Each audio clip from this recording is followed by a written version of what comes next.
If the target retreats or is defeated, the attacks will penetrate a certain distance and this key will be refreshed. The attacks will penetrate a certain distance and this key will be refreshed.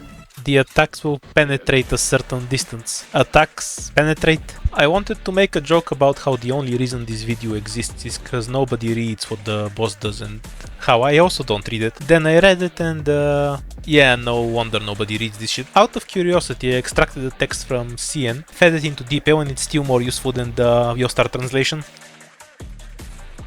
Well, since the in-game info never gives us any stats, let's start from there. Here are the numbers for the farm stages and the EX stages. I copy-pasted them from PRTS. You can see that the boss has both high defense and res. While he is affected by the hit vent, he loses 70% of his attack and defense.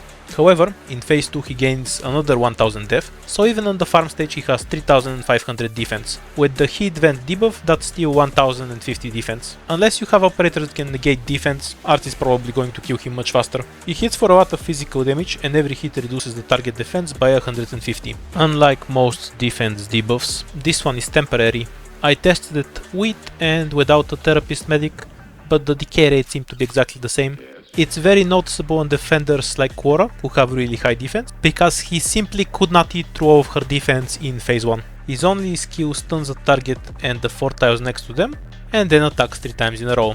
On phase 2 he gains 1000 defense, attack speed and 20% attack. The hit vents have their SP set to 0, and his skill gets upgraded to 6 shots in a row. If any of those 6 shots kills the target, or they are retreated, the boss teleports forward and the skill can be used again. Versus 0 defense, Cleave does around 7900 damage, even on CV8. There are 3 useful ideas that you can exploit to deal with his high damage. First, you can time the hit vent so that Cliff always has the minus 70% attack buff when he uses his skill. That makes him easier to tank, but unless you have high level medics you will probably need 2 of them to out-KO his DPS. My preferred tactic, his range isn't all that big, so you can just use a bunch of ranged operators and safely shoot him from a distance. He walks very slowly, even without the hit vent, so you have a lot more time to DPS him than you would think. And for the third option, well, we simply have operators that don't die when they are killed. Since though keepers don't die, Cliff's skill isn't reset.